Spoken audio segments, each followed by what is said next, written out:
Praise the lord. దేవునికి మహిమ కలుగునుగాక. ప్రియమైనటువంటి సహోదరి సహోదరులైన మీ అందరికీ హృదయపూర్వకమైన వందనాలు తెలియపరుస్తూ ఉన్నాను. బెతెస్దా ప్రార్థనా పరిచర్య నుండి జరుగుతున్నటువంటి పరిచర్యలన్నిటినీ దేవుడు ఎంతో ఆశీర్వాదకరంగా జరిగిస్తున్నందుకు దేవునికి కృతజ్ఞత చెల్లిస్తూ ఉన్నాను. ప్రియమైనటువంటి సహోదరి సహోదరులారా, ఈ దినం ప్రత్యేకమైన దినం, మట్టల ఆదివారం అనగా పామ్ సండే. ఈ యొక్క అద్భుతమైనటువంటి ఆ దినమును బట్టి ప్రపంచవ్యాప్తంగా దేవుణ్ణి ఆరాధిస్తూ దేవుని ఘనపరుస్తూ యేసుక్రీస్తు ప్రభువారి భూలోకంలో ఉన్నప్పుడు ఆయన ఈ లోక సంబంధమైనటువంటి ప్రయాణంలో చివరి విశ్రాంతి దినముగా ఆయనకున్నటువంటి ప్రత్యేకత, ఆయన చేసిన కార్యమును గురించి తలంచుకుంటూ ఈరోజు ప్రపంచమంతా కూడా దేవుని స్తుతిస్తూ ఆరాధిస్తూ ఉన్నారు. అటువంటి శుభ సమయంలో మనము కూడా కొంత సమయం దేవుని యొక్క వాక్యాన్ని వినడానికి ప్రభు ఇచ్చిన సమయాన్ని బట్టి నేను దేవునికి మహిమ ఘనత చెల్లిస్తూ ఉన్నాను. ప్రియమైన వాళ్ళారా, తలలు వంచినట్లయితే ప్రార్థన చేసుకొని ఈనాటి వాక్య సందేశాన్ని కొంత సమయం మనం దేవుని యొక్క వాక్యంలో నుంచి ధ్యానం చేద్దాం. తలలు వంచినట్లయితే ప్రార్థన. మహోన్నతుడానికి స్తోత్రాలు చెల్లిస్తూ ఉన్నాం. ఈ యొక్క అద్భుతమైనటువంటి దినమును బట్టి నామమును స్తుతిస్తూ ఉన్నాం. నాయన, నీవు ఈ లోకానికి దిగివచ్చి ఈ లోక సంబంధమైనటువంటి నీ యొక్క పనిని కొనసాగించి ముగించుటకు ప్రభువా, అయా నీకు స్తోత్రాలు. నువ్వు చేసినటువంటి త్యాగము, మీ ఉద్దేశమును నెరవేర్చడంలో తండ్రి, సమస్త విషయాలలో కూడా మీరెంతో ప్రభువా ఈ లోకంలో నమ్మకంగా జీవించి చివరికి ప్రభువా నీ ప్రాణం పెట్టుతున్నటువంటి సమయంలో చివరి ఆదివారం ఈ విశ్రాంతి దినం తండ్రి, దేవాలయానికి వచ్చినటువంటి సందర్భంలో వాక్యమును నెరవేరుస్తూ నాయన లోకంలో ఉన్న ప్రజలందరికీ కూడా మేలు కలుగు చేస్తూ మీరు చేసినటువంటి అమోఘమైనటువంటి త్యాగమును బట్టి నీ కృతజ్ఞతాస్తుతులు స్తోత్రాలు చెల్లిస్తూ ఉన్నాం. దయగల స్వామి, నీకు వందనాలు. నీ సన్నిధానంలో వాక్యం వినుచున్నటువంటి మా ప్రియ సహోదరి సహోదరులందరినీ మీరు ఆశీర్వదించండి. అంతరంగాలను పరిశోధించే దైవమా, ప్రతి ఒక్కరితోనూ మీరు మాట్లాడి మమ్మల్ని బలపరచమని మమ్మల్ని మీ చేతులకే సమర్పణ చేసుకుంటూ యేసు ప్రభుల వారి నామంలో ఈ ప్రార్థన అడుగుచున్నాను మా ప్రియ పరలోకపు తండ్రి. Amen, amen. ప్రియ సహోదరి సహోదరులారా, ఈ దినం ఈ మట్టలాదివారం సందర్భంగా పరిశుద్ధ గ్రంథంలో నుంచి కొద్ది నిమిషాలు దేవుని యొక్క వాక్యాన్ని ధ్యానం చేద్దాం. చూడండి, పరిశుద్ధ గ్రంథం తెరిచి మత్తయి సువార్త 21వ అధ్యాయము 1 నుండి 9 వచనాలను మనము జ్ఞాపకం చేసుకొని దైవలేఖనంలో నుంచి కొద్ది నిమిషాలు దేవుని యొక్క వాక్యాన్ని ధ్యానం చేద్దాం. తరువాత యెరూషలేమునకు సమీపించి ఒలీవ చెట్ల కొండ దగ్గరనున్న బేత్పగేకు వచ్చినప్పుడు యేసు తన శిష్యులలో 2 చూచి, మీ ఎదుటనున్న గ్రామమునకు వెళ్ళగానే కట్టబడి ఉన్న ఒక గాడిదయు దానితోనున్న ఒక గాడిద పిల్లయు మీకు కనబడును. వాటిని విప్పి నా యొద్దకు తోలుకొని రండి. ఎవడైనను మీతో ఏమైనను అనని ఎడల అవి ప్రభువునకు కావలసి ఉన్నవని చెప్పవలను. వెంటనే అతడు వాటిని తోలిపెట్టునని చెప్పి వారిని పంపెను. ప్రవక్త వలన చెప్పబడినది నెరవేరునట్లు ఇది జరిగెను. అదేమనగా, ఇదిగో నీ రాజు సాత్వికుడై గాడిదను భారవాహకపు పశువు పిల్ల అయిన చిన్న గాడిదను ఎక్కి నీ యొద్దకు వచ్చుచున్నాడని సియోను కుమారుతో చెప్పుడి అనున్నది. శిష్యులు వెళ్ళి యేసు తమకు ఆజ్ఞాపించిన ప్రకారము చేసి ఆ గాడిదను దాని పిల్లను తోలుకొని వచ్చి వాటి మీద తమ బట్టలు వేయగా ఆయన బట్టల మీద కూర్చుండెను. జనసమూహములలో అనేకులు తమ బట్టలు దారి పొడవున పరిచిరి. కొందరు చెట్ల కొమ్మలు నరికి దారి పొడుగునా పరిచిరి. జనసమూహములలో ఆయనకు ముందు వెళ్ళుచుండిన వారు వెనుక వచ్చుచుండిన వారును, దావీదు కుమారునికి జయము, ప్రభువు పేరట వచ్చువాడు స్తుతింపబడునుగాక, సర్వోన్నతమైన స్థలములలో జయము అని కేకలు వేయుచుండిరి. ప్రియులారా, ఈ యొక్క సమయంలో చదవబడిన వాక్య భాగాన్ని మనం వింటూ ఉన్నాం. ప్రతి సంవత్సరం కూడా ఈ మట్టలాదివారం సందర్భంగా దేవుని యొక్క వాక్యాన్ని మనం చదువుతూ ఉంటాం, వింటూ ఉంటాం. యేసుక్రీస్తు ప్రభువారు ఏది చేసినా ఒక ప్రత్యేకమైనటువంటి ఉద్దేశంతో చేస్తాడు.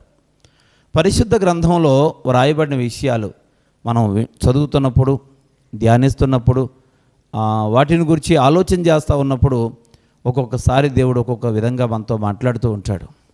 ఎన్నిసార్లు మనం విన్నప్పటికీ కూడా ఇంకా పరిశుద్ధ గ్రంథంలో మనం పాటించవలసినవి, నేర్చుకోవలసినవి ప్రభువు మనకు నేర్పుతూనే ఉంటారు. ఈ యొక్క మట్లాదివారం సందర్భంగా చదవబడినటువంటి వాక్యంలో ఆ రోజు జరిగినటువంటి సందర్భాన్ని గురించి మనం చదువుకున్నాం. ప్రియమైన వారలారా, యేసుక్రీస్తు ప్రభువారు ఎందుకు ఇలా చేశారు? ఎప్పుడు సామాన్యంగా నడిచి వెళ్ళినటువంటి ఆయన ఆ రోజు ప్రత్యేకంగా గాడిద మీద ప్రయాణం చేయవలసినటువంటి అవసరత ఏముంది అని మనం ఆలోచిస్తే, యేసుక్రీస్తు ప్రభువారు ప్రవచనాలను నెరవేర్చడానికి లోకానికి దిగి వచ్చిన దేవుడు. ఆయన ధర్మశాస్త్రాన్ని నెరవేర్చడానికే కానీ కొట్టివేయడానికి రాలేదు అని చెప్పారు.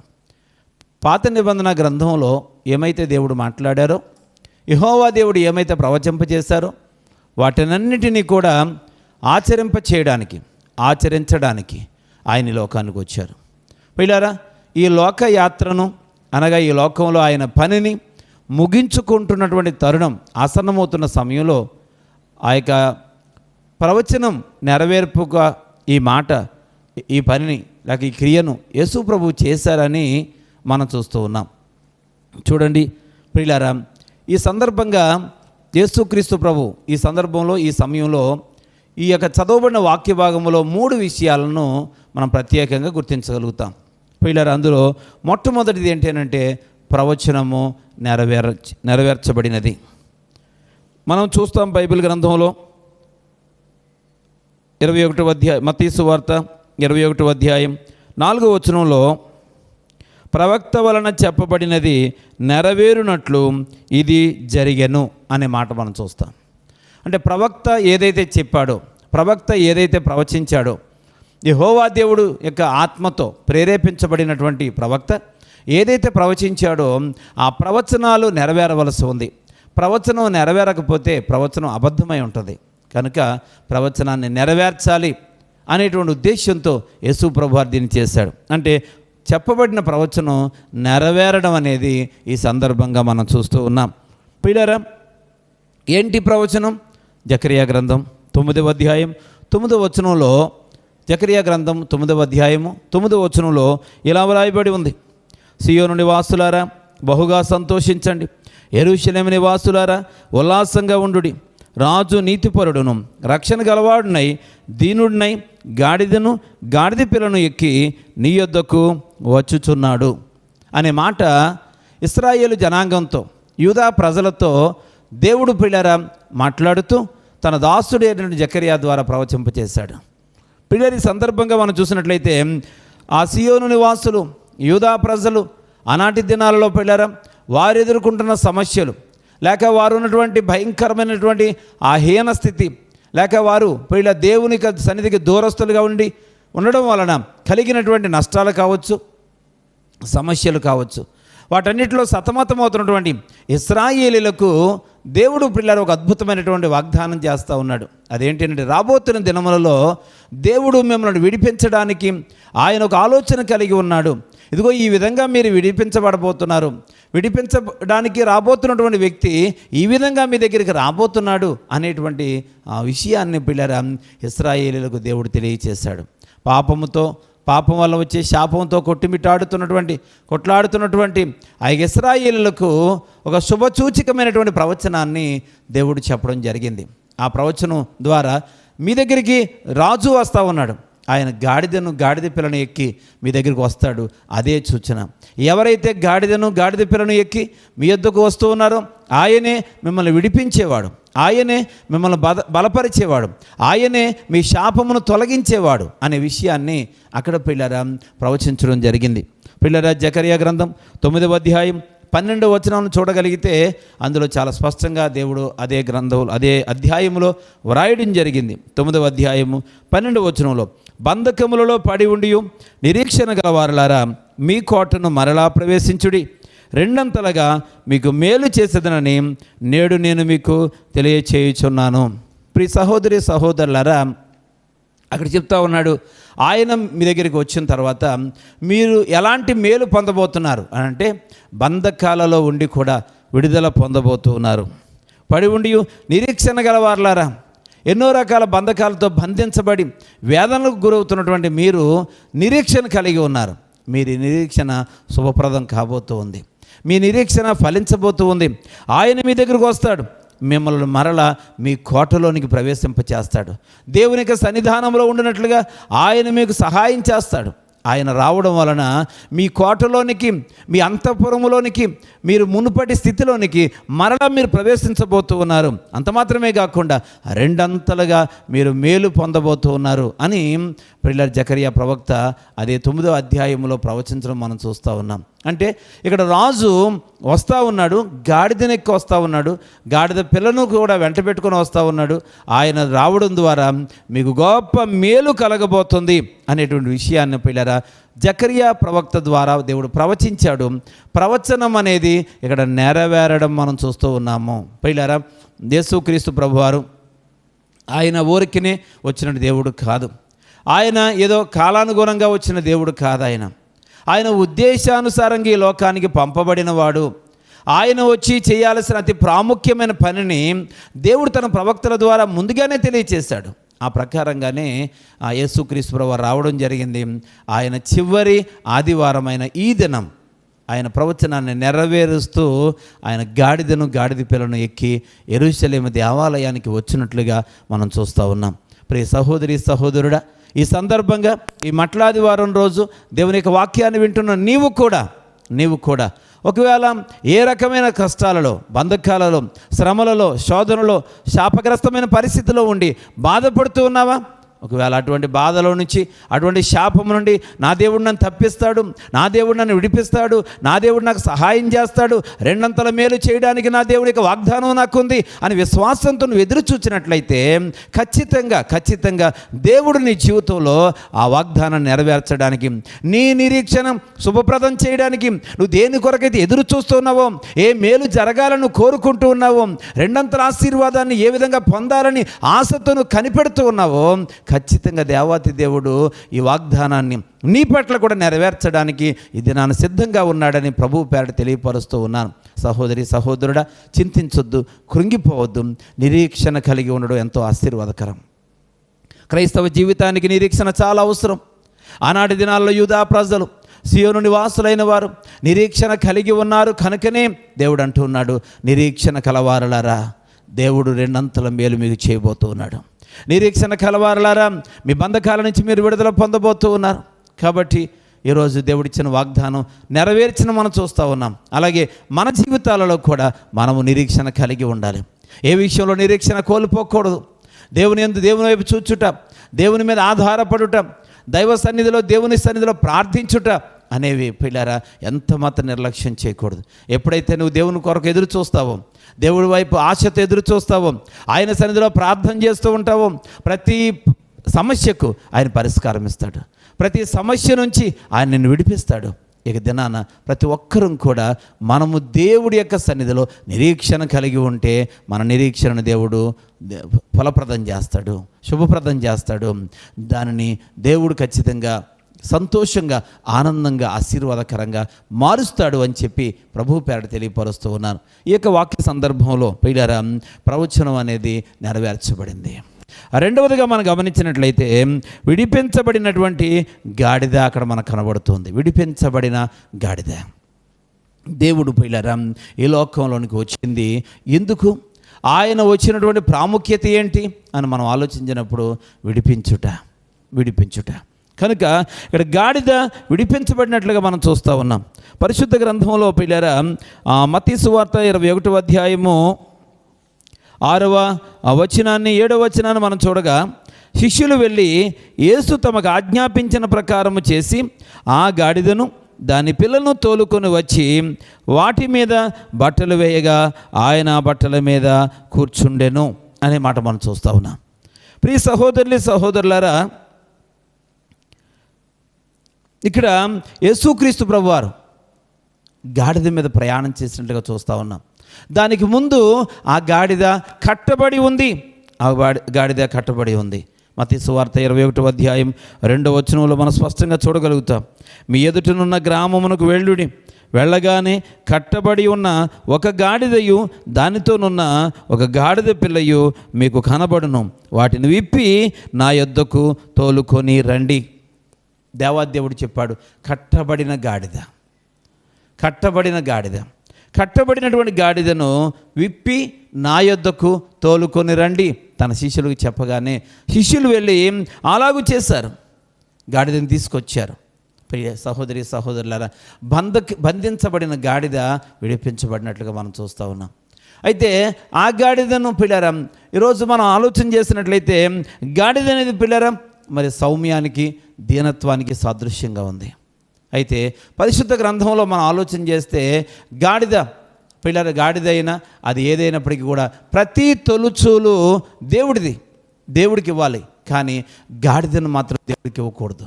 పిల్లరా గాడిద మాత్రం దేవుడు కోరుకోవడం లేదు.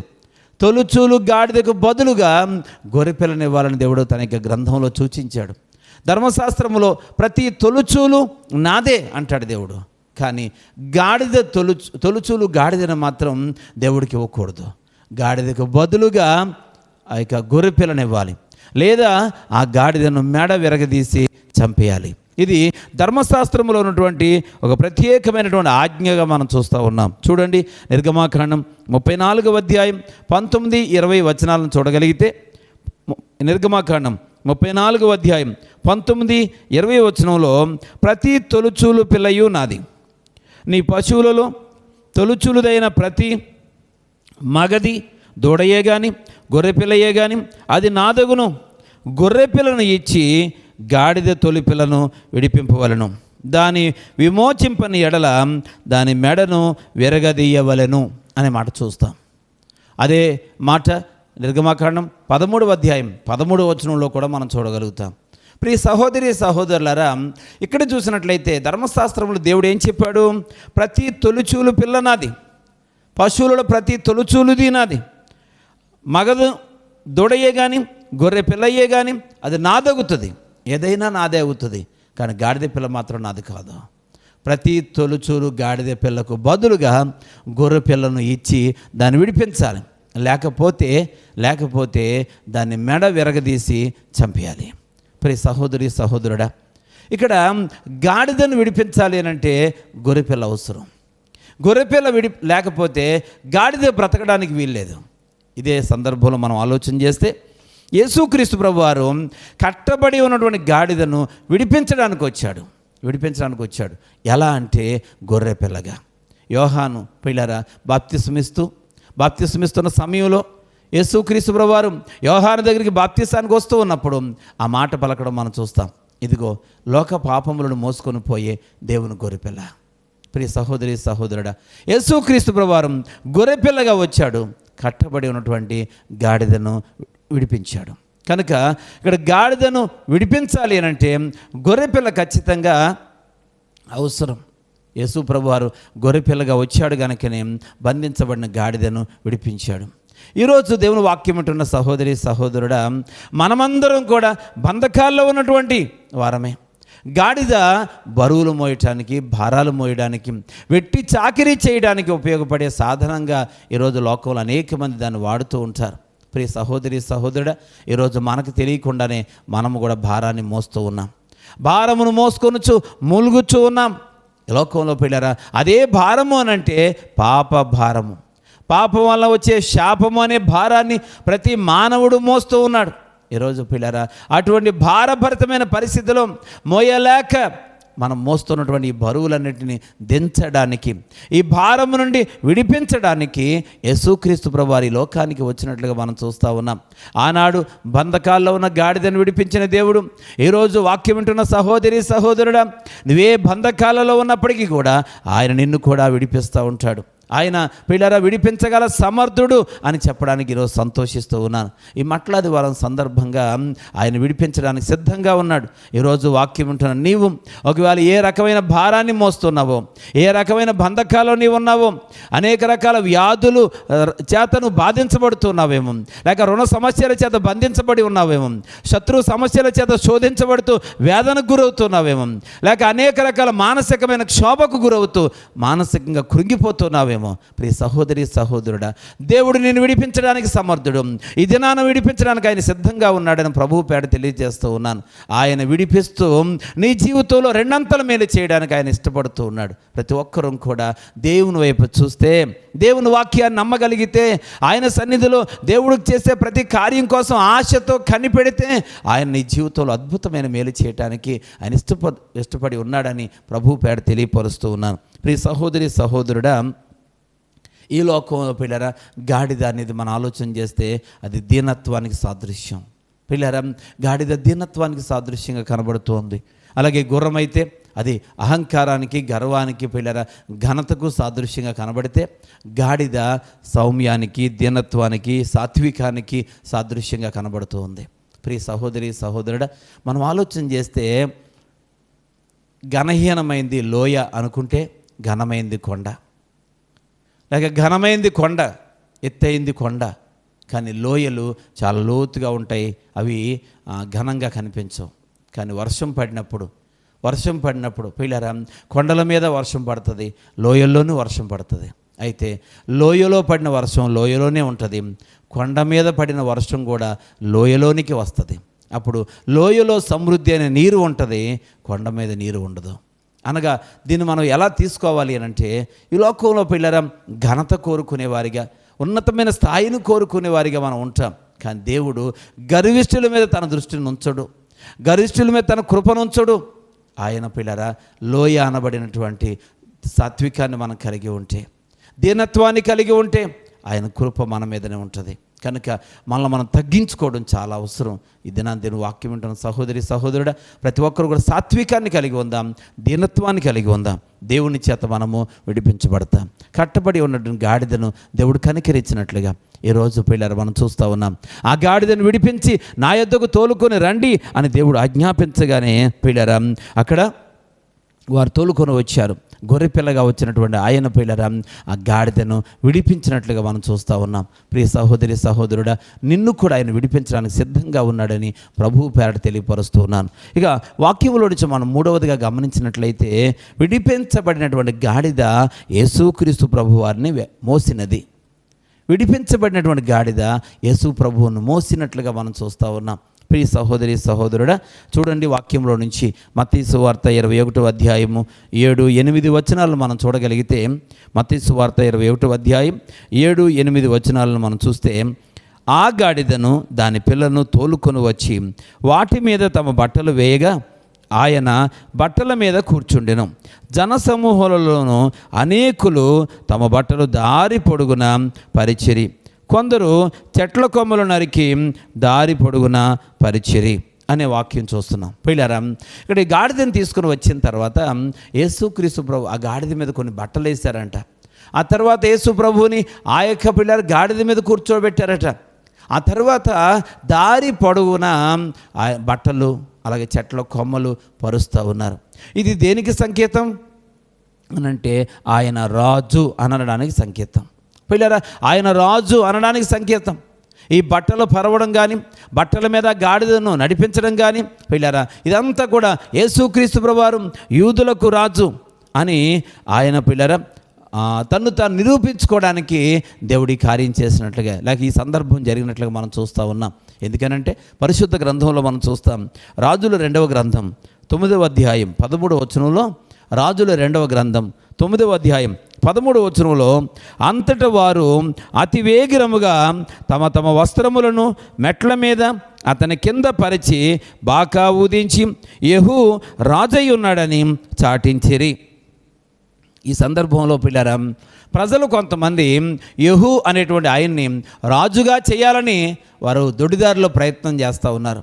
ఆ సందర్భంలో పిల్లరా ప్రజలందరికీ కనిపించేలాగున యెహూ అనేవాడిని ఏం చేశారంటే బట్టలు పరిచి ఆ మెట్ల మీద బట్టలు పరిచి ఆ మెట్ల గుండా యెహూను నడిపించగా యెహూ రాజు అయి ఉన్నాడని వారు ప్రకటించినట్లుగా చూస్తూ ఉన్నాం. అంటే ఆనాటి దినాలలో పిల్లరా రాజుగా అభిషేకం చేయబడిన తర్వాత అతడు బట్టలు పరచగా బట్టల మీద నడుచుకుంటూ వెళ్ళాలి. ఇది పిల్లర ధర్మశాస్త్రంలో ఉన్నటువంటి సందేశం పిల్లరా. అయితే ఈ వాక్యములో మనం గమనించినట్లయితే యేసుక్రీస్తు ప్రభువారు కూడా యూదులకు రాజు. పిల్లరా ఆనాటి దినాల్లో మరి యేసుక్రీస్తుని వ్యతిరేకించేవారు ఇదే ఆరోపణ చేస్తూ వచ్చారు. ఈయన యూదులకు రాజు అని చెప్పుకుంటూ ఉన్నాడంటే పిలాతు అంటాడు, నువ్వు యూదులకు రాజువా అంటే నీవన్నట్టే అన్నాడు యేసు ప్రభువారు. పిల్లరా అవును, ఆయన యూదులకు రాజే. కాబట్టి రాజ్యాధికారం కలిగిన రాజు పిల్లరా బట్టల మీద నడిచినట్లుగా ఈరోజు యేసుక్రీస్తు ప్రభువు వారు పిల్లరా గాడిద మీద ప్రయాణం చేస్తూ ఉన్నప్పుడు గాడిద నడుస్తున్న దారిలో బట్టలు కొమ్మలు పరిచినట్లుగా మనం చూస్తూ ఉన్నాం. ఈ సందర్భాన్ని బట్టి ఆయన రాజు అనే విషయాన్ని ఇక్కడ ధృవీకరణ అవుతూ ఉంది. పిల్లరా ఆయన రాజే, ఈ లోకానికి ఆయన రాజు, రాజులకు రాజు రారాజు. పిల్లరా దేవుని వాక్యం వింటున్న సహోదరి సహోదరుడా, నీవు నమ్ముకున్న దేవుడు ఈరోజు ఎవరి గురించి అయితే నీ వాక్యాన్ని వింటూ ఉన్నావో ఆయన సామాన్యుడు కాదు, ఆయన రాజు అయి ఉన్నాడని చెప్పి ఇక్కడ రుజువు అవుతుంది. ప్రియ సహోదరి సహోదరుడా, నువ్వు సామాన్యుడి దగ్గరికి రాలేదు, సామంతుడైనటువంటి రాజు దగ్గరికే నీవు వచ్చావు. ఉన్నతమైనటువంటి కార్యాలు చేయగలిగినటువంటి సంకల్పం కలిగినటువంటి దేవుని యొక్క వాక్యాన్ని వింటూ ఉన్నావు. నీ మనసును ఆయన యందు లగ్నం ఉంచి ఆయన మీద ఆధారపడితే ఖచ్చితంగా దేవుడు నీ జీవితంలో కార్యం చేస్తాడు. ప్రియ సహోదరి సహోదరుడా, అయితే ఆ క్రింద రాయబడింది ఆయన పిల్లరా ఆయన ఆ గాడిదని విడిపించిన తర్వాత ఆ గాడిద సాత్వికంతో వినయంతో ఆయనను మోసినట్లుగా మనం చూస్తూ ఉన్నాం. పిల్లరా విడిపించబడినందుకు కృతజ్ఞతగా నన్ను దేవుడు విడిపించాడు అని చాలా సాత్వికంతో యేసుక్రీస్తు ప్రభువుని ఆ గాడిద మోసినట్లుగా మనం చూస్తూ ఉన్నాం. ఆయన యెరూషలేము దేవాలయం వరకు ప్రయాణం చేయాలనుకున్నాడు. యెరూషలేము దేవాలయం వరకు కూడా ఆ గాడిద ఆయన మోసుకుంటూ వెళ్ళింది అనే విషయాన్ని మనం చూడగలుగుతాం. ప్రియ సహోదరి సహోదరుడా, ఈరోజు మనం కూడా ఎన్నో రకాలుగా బంధకాల్లో ఉన్నప్పుడు, ఎన్నో రకాలుగా హీన స్థితికి చేరుకున్నప్పుడు, ఎన్నో విషయాల్లో దిగజారిపోయి బలహీన పడినప్పుడు, మనుషుల చేత తృణీకరించబడిన పరిస్థితిలో మనం ఉన్నప్పుడు, ఎవరికి మనం అవసరం లేని రీతిగా జీవిస్తూ బ్రతుకుతూ ఉన్నప్పుడు పిల్లరా దేవాతి దేవుడు తన కృపను మన ఎడలో చూపించాడు. జాలిగల తన యొక్క వాక్కునిచ్చి మనల్ని విడిపించాడు. ఈరోజు మనం కూడా విడిపించబడిన గాడిద లాంటి వారమే, బంధకాల్లో నుంచి విడిపించబడినటువంటి స్థితిలో ఉన్నవారమే. అయితే ఈరోజు గాడిద చేసిన పని మనం చేస్తూ ఉన్నామా? గాడిద యేసు ప్రభువుని యెరూషలేము దేవాలయం వరకు మోసినట్లుగా మనం చూస్తూ ఉన్నాం. ప్రియ సహోదరి సహోదరుడా, ఈరోజు మనము కూడా యేసుక్రీస్తును మోయవలసిన వారమై ఉన్నాం. అనగా యేసుక్రీస్తుగా భారమును మనం మోయవలసిన వారమై ఉన్నాం. యేసుక్రీస్తు యొక్క ఉద్దేశ్యాన్ని తీసుకొని వెళ్ళవలసిన వారమై ఉన్నామని ప్రభువు పేరట తెలియపరుస్తూ ఉన్నాను. పిల్లరా అనేక సందర్భాలలో దేవుని పిల్లలైన వారు, దేవుని ప్రజలైన వారు పిల్లరా మేలు పొందిన తర్వాత, విడుదల పొందిన తర్వాత, దేవుడి ద్వారా కొన్ని అద్భుతమైన కార్యాలు అనుభవించిన తర్వాత జీవితాంతకాలం వారు ఉన్నంతకాలం యేసుక్రీస్తు ప్రభువుని ఆరాధించేవారిగా, యేసు ప్రభువుని మహిమపరిచేవారిగా, యేసు ప్రభువుని ఘనపరిచేవారిగా ఉండలేకపోతూ ఉన్నారు. ప్రియులారా ఉండలేకపోతూ ఉన్నారు. ఇది చాలా దారుణం. ఇది సరైన విధానం కాదు. దేవుని వాక్యం వింటున్న మనందరం గమనించాలి. పిల్లరా దేవుడు చేత విడిపించబడిన మనం కూడా కడ వరకు క్రీస్తును వెంబడించాలి. కడ వరకు యేసుక్రీస్తు సువార్త భారాన్ని మన హృదయాలలో స్థిరపరుచుకొని ఆ భారాన్ని మనం మోసేవారిగా ఉండాలి. యేసుక్రీస్తు యొక్క కార్యాలను గురించి లేక ఆయన మన జీవితాల్లో చేసిన అద్భుతాలను గురించి లోకానికి సాక్ష్యం ఇవ్వాల్సిన వారమై ఉన్నాం. ఆయనను మహిమపరచాల్సిన వారమై ఉన్నాం. ఆయన సన్నిధికి రావలసిన వారమై ఉన్నాం. ఆయనను ఘనపరిచి హెచ్చించవలసిన వారమై ఉన్నాం. పిల్లారా శృంగారం అనే మెట్ల దగ్గర, దేవాలయపు మెట్ల దగ్గర ఒక వ్యక్తి మనకు కనబడతాడు. అపోస్తుల కార్యాలు 3వ అధ్యాయం 8వ వచనంలో, అపోస్తుల కార్యాలు 3వ అధ్యాయం 8వ వచనంలో మనం చూడగలిగితే, వాడు దిగ్గున లేచి నిలిచి నడుచుచు గంతులు వేయచు దేవుని స్తుతించుచు వారితో కూడా దేవాలయమునకు వెళ్ళెను.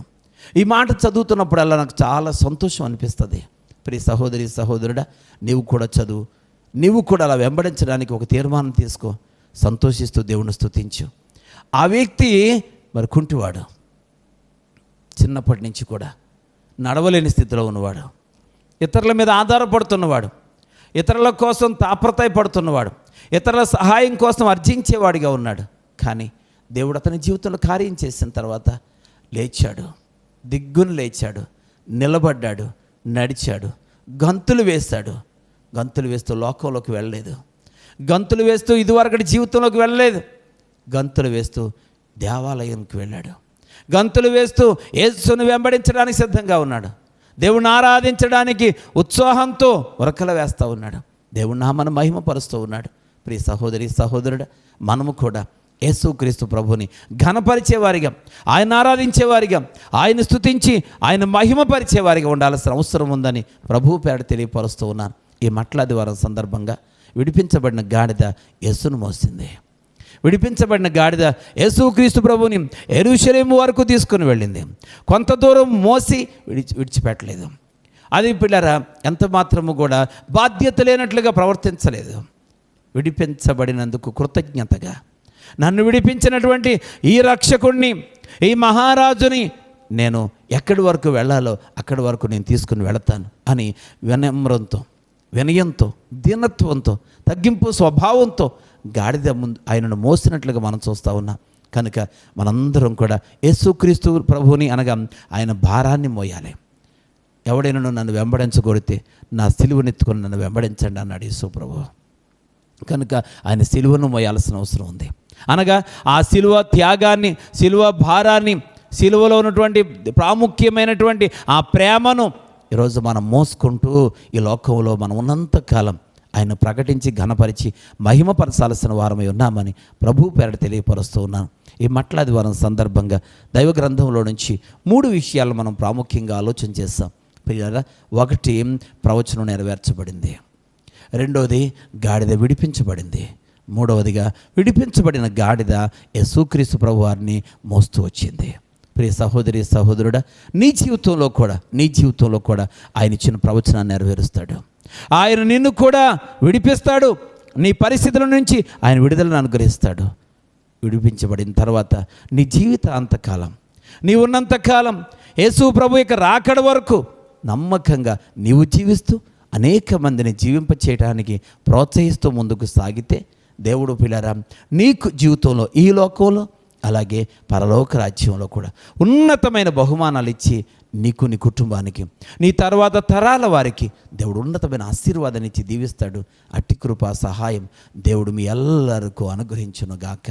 ఆమెన్. తలలో ఉంచినట్లయితే ప్రార్థన చేసుకుందాం. మహాగణుడును పరిశుద్ధుడును దయగల స్వామి, నీకు స్తోత్రాలు చెల్లిస్తున్నాం. ఈ శ్రేష్టమైనటువంటి శుభదినాన్ని బట్టి ప్రార్థన చేస్తూ ఉన్నా. ప్రభువా, మీరు యొక్క చివరి విశ్రాంతి దినం నాయన యెరూషలేమునకు అనగా దేవాలయంలోనికి వెళ్ళినటువంటి సందర్భంలో ప్రభువా, మీరు వాగ్దానం నెరవేర్చారు, ప్రవచనాన్ని నెరవేర్చారు నాయన.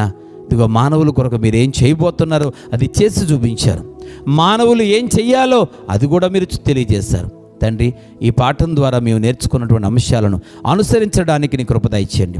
వాక్యం వింటూ ఉన్నటువంటి మా ప్రియ సహోదరి సహోదరులందరినీ ఈ ప్రార్థనలో ఏకీభవిస్తూ ఉండగా వారిని మీరు ఆశీర్వదించండి తండ్రి. వారి జీవితాల్లో కూడా మీరు ఇచ్చిన ప్రవచనాలను నెరవేర్చమని ప్రార్థన చేస్తూ ఉన్నాం. మీరు ఇచ్చిన వాగ్దానాన్ని నెరవేర్చమని ప్రార్థన చేస్తూ ఉన్నాం. అలాగే వారు ఏ బంధకాల్లో ఉన్నా, ఏ శ్రమలలో ఉన్నా, ఏ శోధనలో ఉన్నా, ఏ వ్యసనాలలో ఉన్నా, ఏ పాప సంబంధమైన జీవితాలు జీవిస్తున్నాం, ఇప్పుడు ఈ వర్తమానం వింటూ ఉండగా వారికి సంపూర్ణమైన విడుదల కలుగు చేస్తున్నందుకే వందనాలు చెల్లిస్తున్నాం తండ్రి. విడిపించబడిన నీ బిడ్డలు కృతజ్ఞత కలవారై నీ నామమును ఘనపరుస్తూ నిన్ను ప్రకటిస్తూ తండ్రి ఈ లోకంలో ప్రభువా వారు నీ యొక్క పనివారిగా, నీ నామమును మహిమపరచువారిగా జీవించడానికి కృప దయచేయండి. ఈ యొక్క సందేశము తండ్రి ప్రతి వారి జీవితంలో మేలు కలుగు చేయమని, వాక్యం వినుచున్న వారిలో ఎవరైనా అనారోగ్యములతో, బలహీనతలతో, సమస్యలతో, శోధనలతో బాధపడుతూ ఉన్నట్లయితే ఇప్పుడే వారికి మీరు విడుదల దయచేసినందుకు స్తోత్రాలు, స్వస్థపరిచినందుకే వందనాలు చెల్లిస్తున్నాం. నీ నామ మహిమ కొరకు సాక్షులుగా నిలబెట్టి నీ కార్యాలు జరిగించండి. మహిమ ఘనత ప్రభావాలు మీకే చెల్లిస్తూ ప్రియ రక్షకుడైన యేసుక్రీస్తు ప్రభు అతి శ్రేష్టమైన నామములో ఈ ప్రార్థన అడుగుచున్నాను మా ప్రియ పరలోకపు తండ్రి. Amen, amen. God bless you, God bless you all. దేవుడు మిమ్మలను, మీ కుటుంబములను బహుగా ఆశీర్వదించును గాక. ఆమేన్.